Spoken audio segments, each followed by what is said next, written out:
Muy buenas tardes. Hoy nuevamente estamos aquí compartiendo nuestra reflexión de la misa de hoy.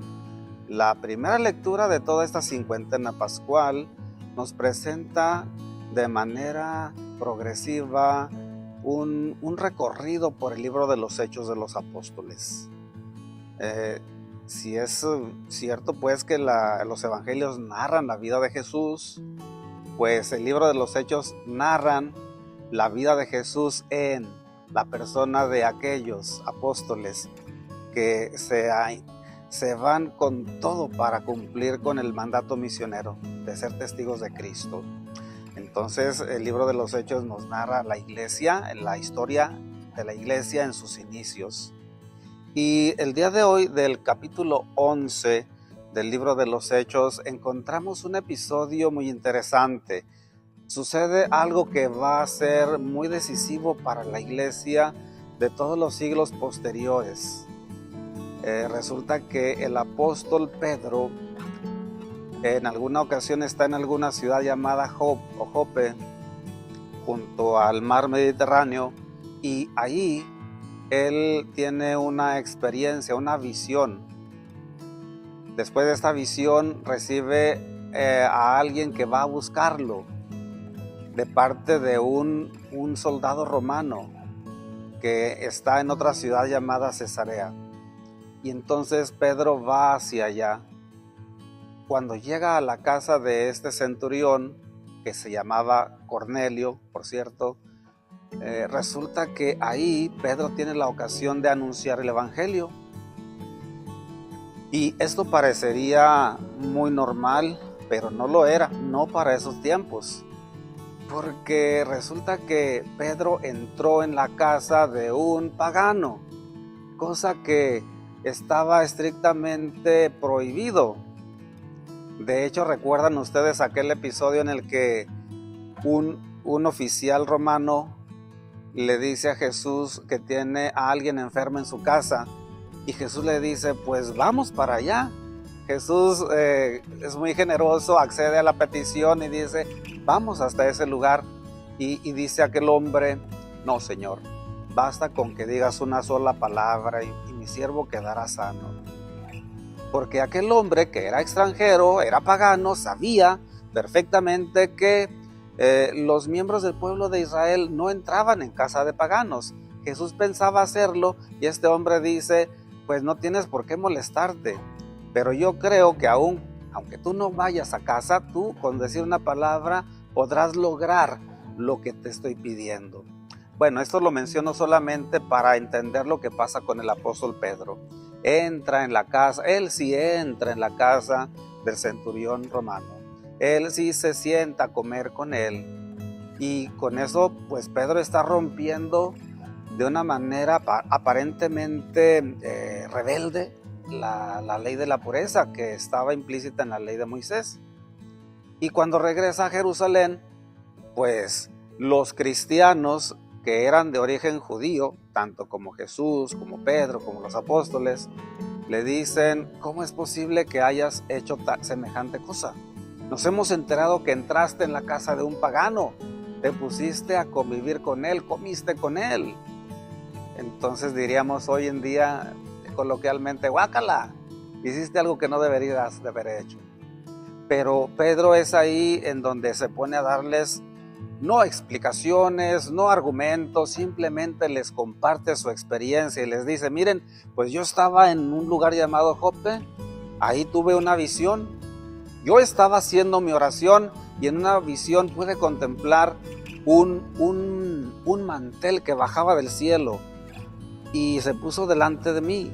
Ese mantel tenía animales de diferentes especies y contenía animales que la ley de Moisés decía o llamaba impuros. Y dice Pedro a los que lo estaban criticando y señalando por haberse ido a convivir con Cornelio, les dice, miren, escuché una voz que me dijo, mata y come.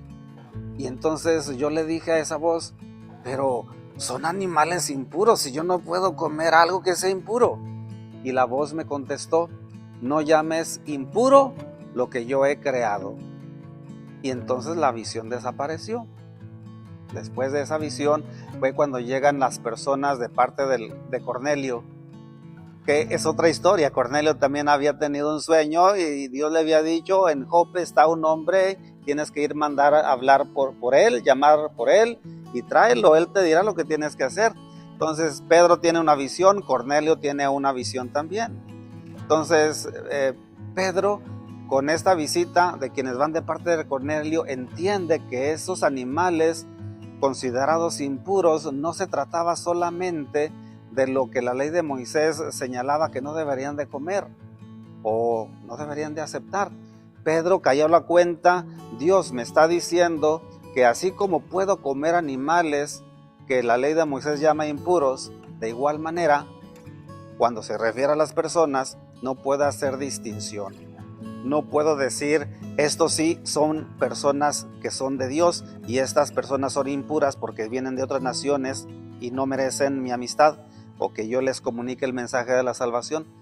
Pedro captó, se puso a razonar la visión, el significado, y pudo entender: si estos hombres vienen de parte de Cornelio, un extranjero, un pagano, alguien que nuestra fe judía rechaza, pero Dios me manda que vaya con él, pues voy a ir.